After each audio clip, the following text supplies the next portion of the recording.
होती है western Australia के गांव से जिसका नाम है जिगलॉन्ग और वक्त होता है सन 1931 का।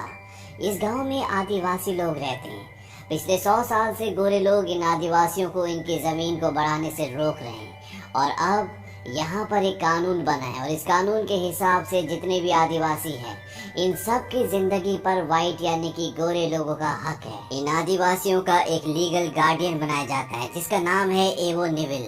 वो इन आदिवासियों की जिंदगी को किसी भी तरह से कंट्रोल कर सकता है। साथ ही साथ यहाँ पर जो हाफ कास्ट चाइल्ड होते हैं वो कभी भी किसी भी फैमिली से किसी भी हाफ कास्ट चाइल्ड को उठा सकता है। हाफ कास्ट चाइल्ड उन्हें कहा जाता है जिनकी मॉम आदिवासी होती है और पिता गोरे। ऐसी एक लड़की को दिखाया जाता है जिसका नाम मॉली है।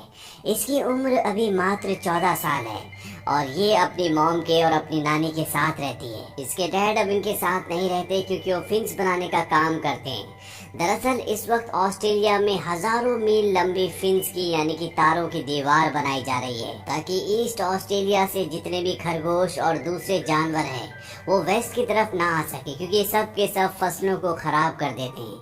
अब मौली के कबीले में दिखाया जाता है कि उन्हें 2 पुलिस वाले देख रहे होते हैं। मौली के साथ उसकी एक छोटी बहन भी होती है जिसकी उम्र अभी मात्र 8 साल है। इसका नाम डेजी होता है। मौली की एक 10 साल की कजन भी है जिसका नाम ग्रेसी है और ये तीनों के तीनों हाफ कास्ट चाइल्ड हैं यानी कि इनके पिता गोरे थे। वो 2 ऑफिसर इन्हें देखकर वहाँ से चले जाते हैं पर जब ये बात एवो नेविल को पता चलती है कि जिगलॉन्ग गांव में 3 हाफ कास्ट लड़कियां हैं जो अब कुछ बड़ी हो चुकी हैं तो वो कागजों पर दस्तखत करके उन तीनों बच्चियों को उनके गांव से उनके घर से उठाने का हुक्म देता है। इसीलिए पुलिस वहाँ पर जाती है और उन तीनों बच्चियों को उठा लेती है। हालांकि मौली की मॉम और उसकी नानी उन्हें रोकने की कोशिश करती है लेकिन सरकारी लोगों के आगे उनका कोई बस नहीं चलता और वो इन तीनों बच्चियों को ट्रेन में जानवरों की तरह एक पिंजरे में बंद करके उनके गांव से कई 100 मील दूर ले जाते हैं। इस जगह का नाम पर्थ होता है।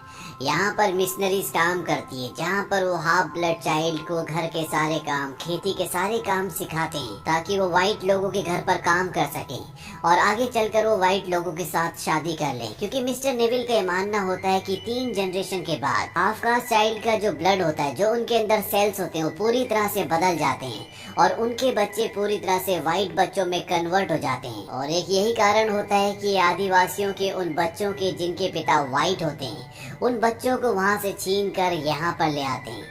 इन्हें कोई फर्क नहीं पड़ता कि इससे उन बच्चों के दिल में और उनके परिवार वालों के दिल पर क्या गुजरती है। अब यहाँ कैंप में पहुँचने के बाद मिस्टर नेविल मौली की बॉडी का स्किन कलर चेक करते हैं। दरअसल वो देखना चाहते हैं कि उसकी बॉडी के स्किन में उसके कलर में कुछ चेंजेस आए कि नहीं, लेकिन उसकी बॉडी में कोई भी चेंजेस नहीं होते। दरअसल यहाँ पर जिन बच्चों की बॉडी में चेंजेस होते हैं उन बच्चों को यहाँ पर घर के कामकाज नहीं सिखाए जाते बल्कि उन्हें नॉर्मल स्कूल में नॉर्मल बच्चों के साथ पढ़ाया जाता है ताकि आगे चलकर वो उन्हीं की कम्युनिटी में शामिल हो जाएं। और मौली और उसकी दोनों बहनों को यहाँ के तौर तरीकों में ढलना है इसीलिए उन्हें सब कुछ सिखाया जा रहा होता है। एक दिन यहाँ पर एक आदमी जो घोड़े पर बैठा होता है जिसे यहाँ पर ट्रैकर कहा जाता है वो एक लड़की को अपने साथ लेकर आता है। दरअसल ये लड़की अपने बॉयफ्रेंड से मिलने के लिए यहाँ से भाग गई थी और ट्रैकर का काम होता है कि जो भी बच्चा यहाँ से भाग जाए उसे पकड़ कर लेकर आना। इस बच्ची को यहाँ पर लाकर एक छोटे से कमरे के अंदर ले जाया जाता है और बहुत बुरी तरह से उसकी पिटाई की जाती है। मौली और उसकी दोनों बहनें सब कुछ देख रही होती हैं। अब यहाँ पर कुछ दिन बिताने के बाद मौली ये तय करती है कि वो अपनी बहनों के साथ यहाँ से भाग जाएगी क्योंकि उसका दिल यहाँ पर बिल्कुल भी नहीं लग रहा होता और साथ ही साथ उसे अपनी मॉम की बहुत याद आ रही होती है। और एक सुबह जब सब बच्चे चर्च में प्रेयर करने के लिए गए होते हैं तो मौली यहाँ से अपनी दोनों बहनों के साथ भाग जाती है। उसे नहीं पता कि उसके घर का रास्ता कहाँ से है लेकिन वो किसी भी कीमत पर अपने घर पहुँचना चाहती है जो यहाँ से हजारों किलोमीटर दूर है। दिन भर कैंप में किसी को पता नहीं चलता कि मौली और उसकी दोनों बहनें यहाँ पर नहीं है लेकिन रात को सोने से पहले जब नन अटेंडेंस लेने के लिए आती है तो उससे पता चलता है कि आज पूरे दिन मौली को और उसकी दोनों बहनों को किसी ने भी नहीं देखा और ये बात ट्रैकर को बताई जाती है।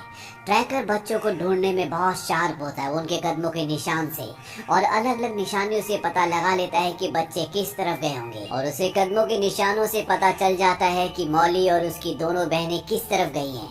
इसीलिए वो अपना घोड़ा लेकर जंगल में उनका पीछा करना शुरू कर देता है।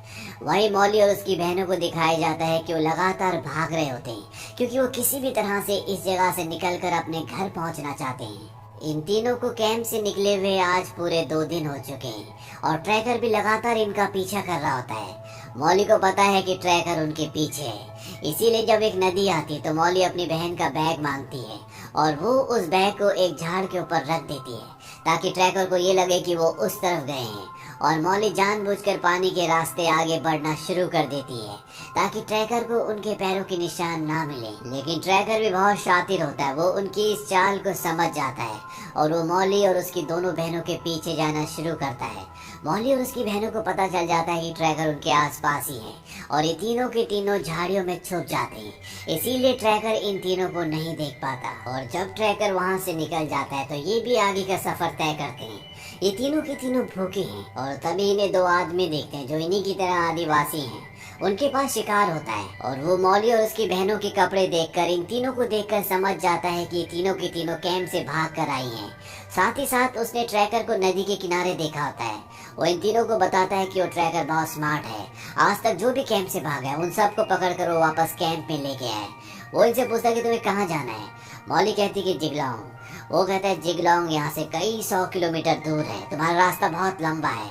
और इसके बाद वो इन तीनों को खाने के लिए एक मांस का टुकड़ा और साथ ही साथ एक माचिस भी देता है। ये तीनों कई दिनों के बाद खाना खाते हैं।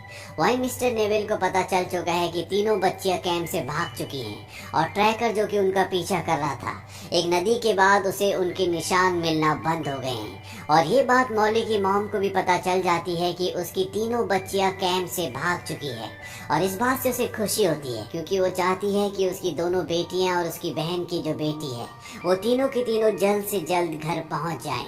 हालांकि ये सफर बहुत लंबा है। वही मॉली को दिखाया जाता है कि वे घर के बाहर जहां पर मुर्गियों का दड़बा होता है वो वहां से अंडे चोरी कर रही होती है और तभी उस घर की ओनर आ जाती है। ये एक वाइट लेडी है पर वो मॉली को कुछ नहीं कहती बल्कि उसे और उसकी बहनों को खाना और कपड़े देती है। और जब ये तीनों जा रही होती हैं तो वो लेडी कहती है कि यहाँ के लड़कों से बच के रहना, वो फिन्स के पास रैबिट का शिकार करने के लिए जा रहे हैं। ये सुनने के बाद मॉली पूछती है क्या रैबिट प्रूफ फिन्स। वो कहते हैं कि हाँ। वो पूछती है कि वो कहाँ पर है।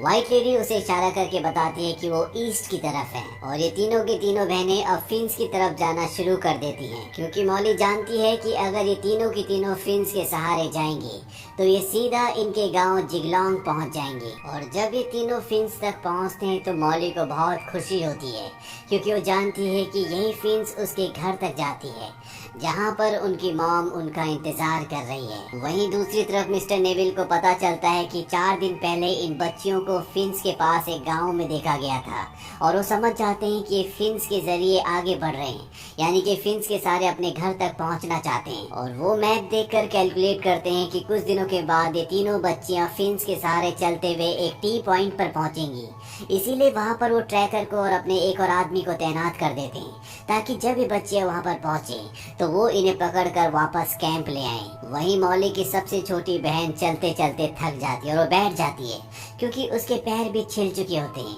लेकिन मॉली हार नहीं मानती, वो उसे अपने कंधे पर उठाकर आगे बढ़ना शुरू कर देती है। वो अपनी बहन से कहती है कि ये मत समझना कि घर तक मैं तुम्हें ऐसे ले जाऊंगी, कुछ देर बाद तुम्हें खुद चलना होगा। और जब ये आगे बढ़ते हैं तो उन्हें गोरा आदमी दिखता है जो वहाँ पर टेंट लगाकर बैठा होता है। ये एक अच्छा इंसान होता है, ये इन तीनों को खाने के लिए देता है और पूछता है क्या तुम वेस्ट जा रही हो। मॉली कहते हैं कि नहीं, हम नॉर्थ जा रहे हैं। वो आदमी बताता है कि ये फिन जिनके सहारे तुम जा रहे हो ये वेस्ट की तरफ जाती हैं। और मॉली और उसकी बहनें समझ जाती हैं कि ये गलत रास्ते पर हैं। मॉली उस आदमी से पूछती है क्या यहाँ पर 2 रैबिट प्रूफ फिन्स हैं। वो कहता है 2 नहीं 3, और अगर तुम्हें नॉर्थ फिन्स तक जाना है तो जिस रास्ते से तुम जा रही हो ये बहुत लंबा रास्ता है। वो इन्हें एक शॉर्टकट रास्ता बताता है। वो कहता है कि अगर तुम ऐसे जाओगी तो कम से कम 100 मील तुम्हें कम पड़ेगा। और इसीलिए तीनों की तीनों अब उसी रास्ते से आगे बढ़ना शुरू करती हैं। और कुछ और दिन चलने के बाद इन्हें रास्ते में एक घर दिखाई देता है जहाँ पर एक औरत कपड़े सुखा रही होती है। ये भी हाफ कास्ट ब्लड होती है जिस तरह से मॉली है। मॉली उसे अपने पास बुलाती है। वो लेडी इन तीनों को देखकर पहचान जाती है क्योंकि इनकी खबर न्यूज़पेपर में छप चुकी होती है। वो कहती है कि तुम यहाँ तक कैसे पहुँची। मॉली कहती है वॉक करते हुए। ये बात सुनकर वो हैरान हो जाती है। वो कहती है कि कभी मैं भी उस कैंप में थी, लेकिन भागने से हमेशा डरती थी, मैं कभी वहाँ से भाग नहीं पाई। कैंप यहाँ से 800 मील दूर है। तुम तीनों 800 मील पैदल चलकर आए हो, इतना दूर आज तक कभी कोई नहीं पहुँच पाया। वो कहती है कि आज रात को तुम मेरे साथ रुक सकती हो, कल सुबह यहाँ से निकल जाना। मॉली इस बात के लिए मान जाती है और जब वो रात को उसके कमरे में सो रहे होते हैं तभी वहाँ पर एक व्हाइट मैन आता है। दरअसल इसे नहीं पता होता कि यहाँ पर ये 3 बच्चे हैं और जब वो इन तीनों को देखता है वो यहाँ से चला जाता है। मॉली अपनी बहनों के साथ रात को यहाँ से निकलना चाहती है, लेकिन तभी वो लेडी आ जाती है जिसने इन्हें यहाँ पर रखा है।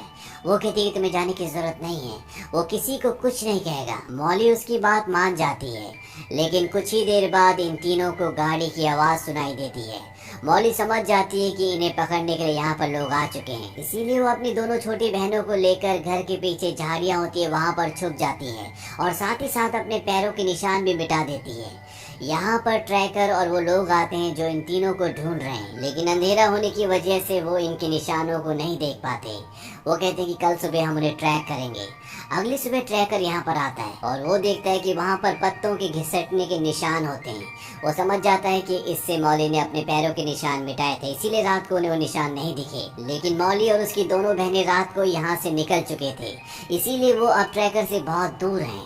वो तीनों एक बार फिर से रैबिट प्रूफ फिंस के पास हैं और वो उन फिंस को फॉलो करते हुए अपने घर की तरफ बढ़ रहे हैं। वहीं दूसरी तरफ नेविल, जो इन तीनों लड़कियों के भागने से पूरी तरह से परेशान है, वो इंस्पेक्टर से कहता है कि इस बात को चारों तरफ फैला दो कि ग्रेसी की मॉम उसका इंतजार विलूना में कर रही है। ग्रेसी विलूना की कजन सिस्टर है जो उन्हीं के साथ हैं। ये तीनों लगातार आगे बढ़ते रहते हैं और तभी इन्हें एक और आदमी मिलता है जो इन्हें खाने के लिए भी कुछ देता है और वो ग्रेसी को कहता है कि तुम्हारी मॉम विलूना में तुम्हारा इंतजार कर रही है, तुम ट्रेन से वहाँ तक पहुँच सकती हो। ये बात सुनने के बाद मॉली वहाँ से खड़ी हो जाती है और वो ग्रेसी को कहती है कि चलो हमें यहाँ से चलना चाहिए, ये झूठ बोल रहा है। ग्रेसी मॉली से कहती है कि हो सकता है कि ये सच कह रहा हो और मेरी मॉम मेरा इंतजार विलूना में कर रही हो। मॉली उसे समझाने की कोशिश करती है कि ये झूठा है, लेकिन ग्रेसी उसकी बात नहीं सुनती। मॉली अपनी बहन को कंधे पर रखकर आगे निकल जाती है और ग्रेसी वहीं उस आदमी के साथ रुक जाती है। वहीं मॉली, जो अपनी बहन डेजी के साथ आगे निकल गई थी, उसे एहसास होता है कि उसे ग्रेसी को भी साथ लाना चाहिए था और वो वापस आती है। वो छुपकर एक जगह देखती है कि ग्रेसी एक रेलवे स्टेशन पर बैठी है जहाँ से वो ट्रेन पकड़कर विलूना जाएगी। मॉली जहाँ पर छुपी होती है वहाँ से वो ग्रेसी को सीटी बजाकर इशारा करती है। ग्रेसी उसे देख लेती है और जब वो उनकी तरफ बढ़ रही होती है तभी वहाँ पर नेविल का एक आदमी आता है और उसके साथ वो आदमी भी होता है जिसने ग्रेसी को ये कहा था कि उसकी मॉम विलूना में उसका इंतजार कर रही है। दरअसल उसने कुछ पैसों के लालच में उसे ऐसा कहा था और अब एक बार फिर से ग्रेसी को पकड़ लिया गया है। मॉली और उसकी छोटी बहन डेजी ग्रेसी को गाड़ी में जाते हुए देखते हैं, लेकिन वो कुछ नहीं कर सकते क्योंकि वो बहुत छोटे हैं। और अब मॉली और उसकी छोटी बहन डेजी अपने घर की तरफ बढ़ना शुरू कर देते हैं। वहीं दूसरी तरफ ये भी दिखाया जाता है कि मिस्टर नेविल ने जहाँ पर अपने आदमी को रखा होता है, जहाँ पर उनके हिसाब से मॉली को और उसकी बहन को पहुँचना है, आज 21 दिनों के इंतजार के बाद भी वो लोग वहाँ पर नहीं पहुँचे क्योंकि मॉली और उसकी बहन ने शॉर्टकट रास्ता ले लिया था ताकि वो 100 मील का सफर अपनी जर्नी से कम कर सके। वहाँ पर जो गोरा आदमी होता है वो ट्रैकर को कहता है कि अपना सामान पैक करो, अब हम यहाँ पर नहीं रुकेंगे। वहीं मिस्टर नेविल भी अब पूरी तरह से परेशान है और वो जिगलोंग गांव, जहाँ पर मॉली और उसकी बहन जा रही हैं, जो उनका घर है, वहाँ के इंचार्ज को एक खत लिखते हैं। वो कहते हैं कि मॉली और उसकी बहन इस मंथ के आखिरी तक जिगलोंग पहुँच जाएंगी और जैसे वहाँ पहुँचे उन्हें दोबारा पकड़कर कैंप में भेज दिया जाए। वहीं मॉली और उसकी छोटी बहन डेजी पूरी तरह से थक चुके हैं, ये भूखे, ये प्यासे हैं और इन्हें दूर दूर तक कहीं भी पानी नहीं दिखता क्योंकि अब गर्मियों का भी मौसम आ चुका होता है और झील, तालाब सब सूख चुके होते हैं। लेकिन मॉली किसी तरह से उस सूखी हुई झील से पानी खोद कर निकालती है और अपनी बहन डेजी की प्यास बुझाती है। लेकिन चाहे इनके अंदर कितना ही करेज क्यों ना हो, सिर्फ पानी पीकर ये आगे का सफर तय नहीं कर सकते। और कुछ ही दूर जाने के बाद मॉली, जिसने अपनी बहन डेजी को कंधे पर उठा रखा है, वो बेहोश होकर जमीन पर गिर जाती है। वो कई घंटों तक उसी जमीन पर उसी तरह से बेहोश पड़ी होती है।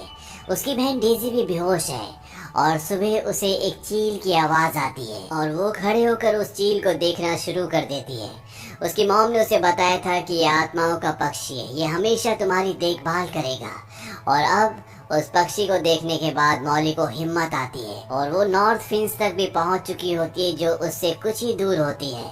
वो अपनी बहन डेजी को अपनी गोद में उठाती है और नॉर्थ फिंच की तरफ अब बढ़ना शुरू कर देती है, जो उसके गांव जिगलॉन्ग तक जाती है। लेकिन इन दोनों बच्चियों को नहीं पता कि इनके गांव जिगलॉन्ग में नेविल का आदमी उनका इंतजार कर रहा है, ताकि वो इन्हें पकड़कर वापस उसी कैंप में भेज दे। और जब मौली अपने गांव जिगलॉन्ग पहुंचने वाली होती है तो उस आदमी को आभास हो जाता है कि वो आने वाले हैं और वो उन्हें ढूंढने के लिए जंगलों की तरफ बढ़ता है।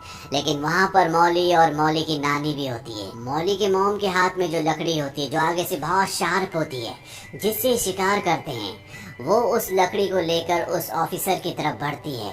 हालांकि उसके पास गन होती है, लेकिन फिर भी वो डर जाता है और वहाँ से चला जाता है। और कुछ ही दूर जाने के बाद मौली की मॉम देखती है कि मौली और उसकी छोटी बेटी डेजी वहाँ पहुँच चुकी है। वो उन दोनों को देखकर बहुत खुश होती है और अपनी दोनों बच्चियों को गले लगा लेती है।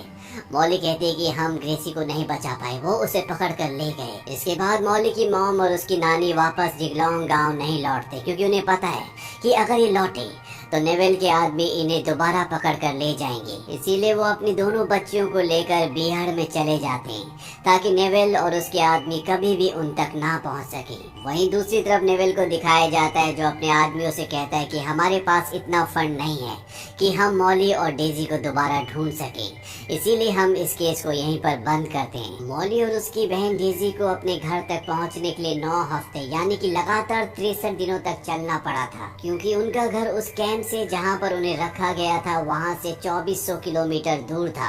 इन दो छोटी बच्चियों ने पैदल ही बिना जूते चप्पलों के 2400 किलोमीटर तय किया, जो कि अपने आप में एक ऐसी बात है जो हर एक इंसान को असमंजस में डाल दे। और अंत में हमें मौली और डेजी की असली वीडियो फुटेज दिखाई जाती है, जो कि अब बहुत बूढ़ी हो चुकी है। मौली बताती है कि उन्होंने अपनी कजन सिस्टर ग्रेसी को, जिसे पकड़ लिया गया था, उसे फिर कभी नहीं देखा, क्योंकि उसकी मृत्यु हो चुकी थी। और वो ये भी बताती है कि आगे चलकर उसकी शादी हुई, उसकी 2 बेटियां हुई और नेविल के लोगों ने एक बार फिर से मौली और उसकी बेटियों को पकड़ लिया, उन्हें उसी कैंप में ले गए। पर मौली एक बार फिर से अपनी एक बेटी को उस कैंप से लेकर भागने में कामयाब हो गई। वो वापस 2400 किलोमीटर का फासला तय कर कर अपने गांव में पहुंची। पर शायद दुख और तकलीफ मौली की जिंदगी का हिस्सा होता है, इसीलिए उसकी उसी बेटी को, जिसे वो कैंप से लेकर वापस आई थी, उसे एक बार फिर से पकड़कर कैंप ले जाया जाता है। और इसके बाद मौली ने कभी भी अपनी बेटी को दोबारा नहीं देखा। मौली और डेजी, जो अब बहुत बूढ़ी हो चुकी है, वो कहती है कि अब हम दोबारा कभी उस जगह वापस नहीं जाने वाले। तो ये थी एक सच्ची, दुख भरी पर साहस से भरपूर कहानी।